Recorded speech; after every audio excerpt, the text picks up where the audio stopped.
इस मूवी की शुरुआत में हम एक डॉल्फिन को देखते हैं जो समुद्र के किनारे घायल हालत में पड़ी हुई थी। वहां पर मछली पकड़ रहे एक आदमी की नजर जब उस डॉल्फिन पर पड़ती है तो वो उसे बचाने जाता है, पर वहां पहुंचकर वो देखता है कि उस डॉल्फिन की पूंछ एक लोहे की जाल में फंसी हुई थी, जिसकी वजह से उसका बहुत सारा खून बह रहा था। उस आदमी को समझ नहीं आता कि वैसे सिचुएशन में क्या करें, और तभी उसे एक बच्चा वहां से गुजरता हुआ दिखाई देता है। वह अपने स्कूल जा रहा था, लेकिन जब वो तड़पती हुई डॉल्फिन को देखता है तो वहीं रुककर उसकी मदद करने की कोशिश करता है। इसके बाद वह आदमी रेस्क्यू डिपार्टमेंट को फोन करता है जो उस डॉल्फिन को बचाने के लिए आने वाले थे। इसी बीच सोयर एक टूल से उन रस्सियों और लोहे के टुकड़ों को काटकर उस डॉल्फिन को आजाद कर देता है, पर घायल होने की वजह से वो डॉल्फिन अपने शरीर को हिला नहीं पाती और उस जगह पर चुपचाप पड़ी रहती है। कुछ देर बाद वहां रेस्क्यू ऑपरेशन वाले बहुत सारे लोग आते हैं जो उस डॉल्फिन को एक स्ट्रेचर से उठाकर हॉस्पिटल में ले जाते हैं। इसके बाद जब सोयर अपने स्कूल में पहुंचता है तो उसका टीचर उसे देर से आने के लिए बहुत डांटता है। सोयर को पावर स्कूल बिल्कुल पसंद नहीं था, क्योंकि एक तो उनका स्कूल उन्हें पूरे साल पढ़ाता था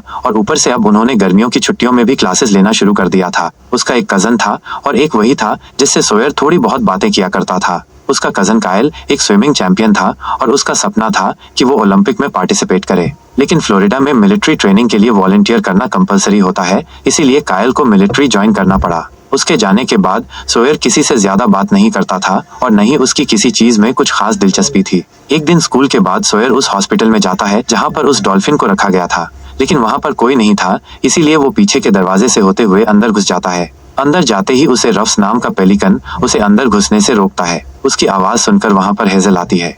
वो सोयर को देखते ही समझ जाती है कि ये वही लड़का है जिसने उस डॉल्फिन की जान बचाई थी। उस हॉस्पिटल में वैसे तो वहां लोगों को आना मना था, लेकिन हेजल उसे अंदर आने के लिए कहती है और उसे अपने हॉस्पिटल के सारे जानवरों से मिलवाती है। हेजल उसे बताती है कि उन्होंने उस डॉल्फिन का नाम विंटर रखा है। जब विंटर सोयर को देखती है तो उसे देखते ही वो चिड़िया जैसी आवाजें निकालने लगती है, जिससे पता चलता है कि विंटर को याद था कि सोयर ने ही उसकी जान बचाई थी। लेकिन पता चलता है कि विंटर की हालत कुछ ठीक नहीं है, क्योंकि उसकी पूंछ बुरी तरह डैमेज हो गई थी, जिसके बिना वो तैर नहीं सकती, और अगर वो तैर नहीं पाएगी तो मर जाएगी। सोयर इसके बाद अपने घर जाता है और डॉल्फिन्स के ऊपर अपनी रिसर्च करने लगता है। उसे अब उस हॉस्पिटल में विंटर के साथ समय बिताना अच्छा लगता था और इसीलिए वो अपने स्कूल के बाद सीधा उस हॉस्पिटल में जाता था। एक दिन वो हेजल के दादा डॉक्टर क्ले को देखता है जो विंटर की पूंछ पर दवाई लगा रहे थे। सोयर उन्हें छुपकर देख रहा था, लेकिन रफ्स एक बार फिर से उसके पीछे हाथ धोकर पड़ जाता है, लेकिन नजर उसके ऊपर पड़ जाती है और वो उसे अपने पास बुलाते हैं इससे पहले कि क्ले उसे डांटते। वहां पर हेजल आ जाती है जो सोयर को अपने दादा की डांट से बचा लेती है।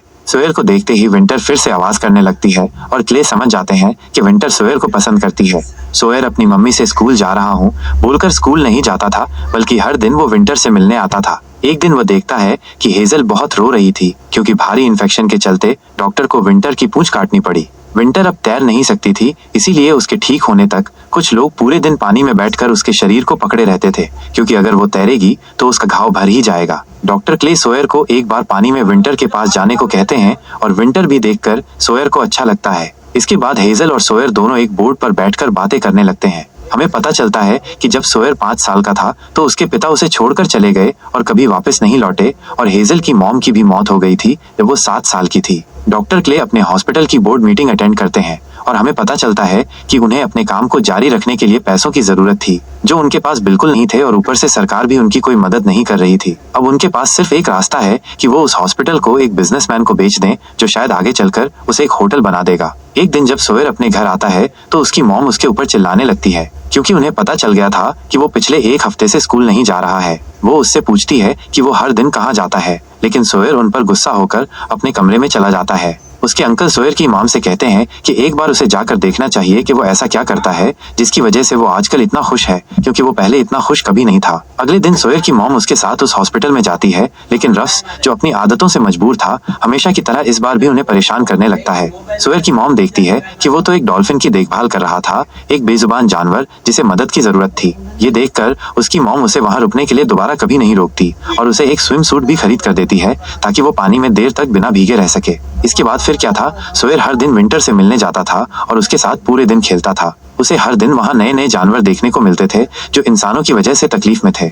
एक दिन विंटर अपने आप ही पानी के अंदर अपने हाथ पर चलने लगती है, लेकिन उसे अपनी पूंछ महसूस नहीं हो रही थी। पर विंटर फिर भी बिना किसी सपोर्ट के पानी में तैरना सीख गई थी। एक दिन जब सोयर अपने घर जाता है तो उसे एक बुरी खबर सुनने को मिलती है। उसका कजन कायल एक एक्सप्लोजन की चपेट में आ गया था। उसकी मौत तो नहीं हुई थी, पर वो पूरी तरह से घायल हो गया था। डॉक्टर क्ले सोयर को उसके कजन की इस हालत का दुख जताते हैं और उसे उस रात विंटर के पास ही रुकने की परमिशन दे देते हैं। सोयर ठंडे पानी में अपने पैर डालकर बैठा हुआ था और अपने कजन के बारे में सोच रहा था, लेकिन वो डॉल्फिन उसे अपने साथ खेलने के लिए कहती है, जिसके बाद सोयर पानी में कूद जाता है। सोयर ने अपने कजन के घर वापसी के लिए पार्टी रखी थी, पर वो उसके घर नहीं आता। वो नहीं चाह रहा था कि कोई भी उसे आधे से के बाद उसे सिंपैथी की नजर से देखें, क्योंकि इससे उसे बहुत दुख होता था। डॉक्टर क्ले को पता चलता है कि तैरने की वजह से विंटर की रीढ़ की हड्डी पर बहुत जोर पड़ रहा था, क्योंकि अब उसकी पूंछ नहीं थी, इसीलिए वो तैरने के लिए बाएं से दाएं गति कर रही थी, जबकि उसके शरीर की बनावट के मुताबिक उसे ऊपर से नीचे गति करनी चाहिए थी। क्ले उसे कहता है कि अगर वो ऐसे ही तैरती रही तो वो जल्द ही मर जाएगी। सोयर और उसकी माँ कायल से मिलने जाते हैं। वे देखते हैं कि उसके पैर पैरालाइज हो चुके थे। कायल किसी से बात नहीं करना चाहता था और उन दोनों को वहां से जाने के लिए कहता है। सोयर की मुलाकात वहां डॉक्टर मैकार्थी से होती है, जो घायल सैनिकों के लिए प्रोस्थेटिक हाथ डिजाइन किया करते थे।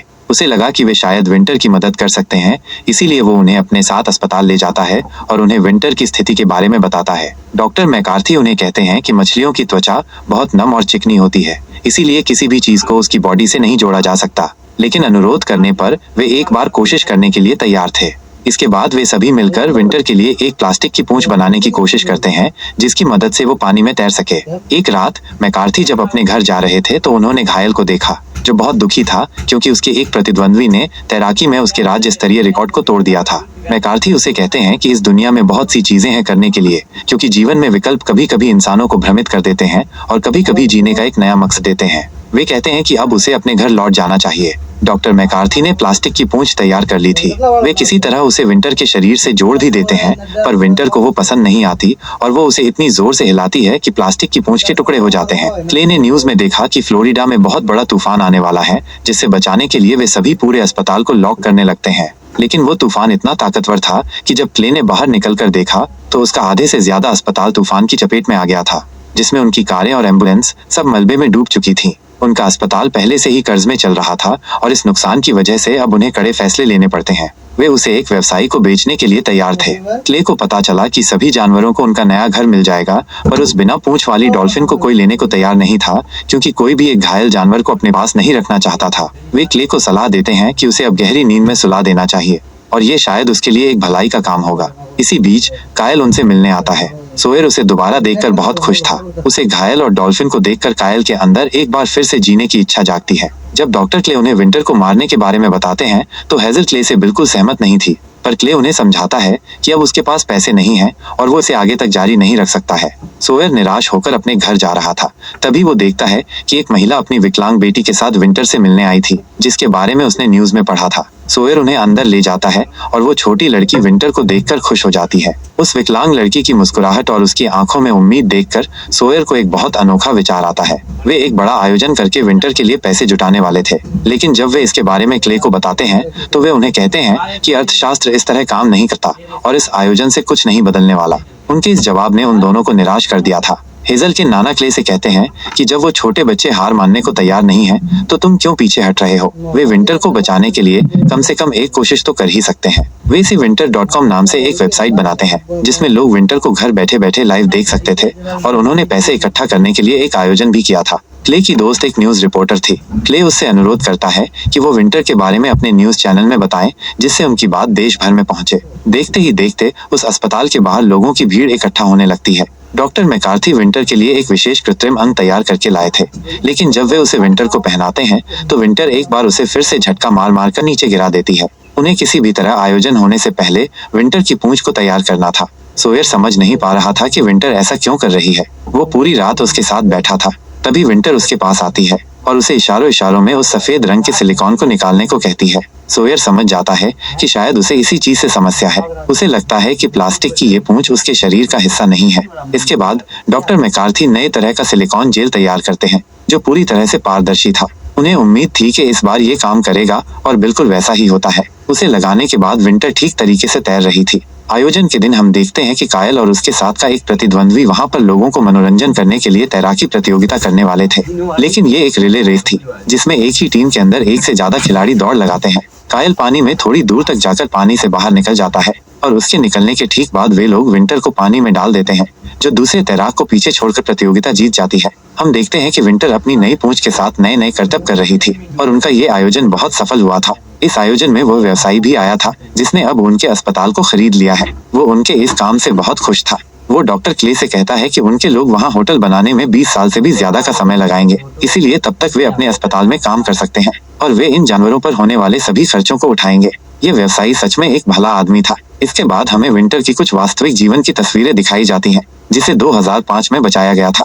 इस फिल्म में हमने जिस डॉल्फिन को देखा वो असली विंटर थी। खैर, विंटर अब इस दुनिया में नहीं है क्योंकि वो 11 नवंबर 2021 को इस दुनिया से चल बसी। clearwatermarineaquarium.com नाम की वेबसाइट अभी भी इंटरनेट पर उपलब्ध है, जिसका नाम बदलकर क्लियर वाटर मरीन एक्वेरियम कर दिया गया है, जहां हम आज भी वहां पर लगे लाइव कैमरे से उस अस्पताल के सभी जानवरों को घर बैठे बैठे देख सकते हैं।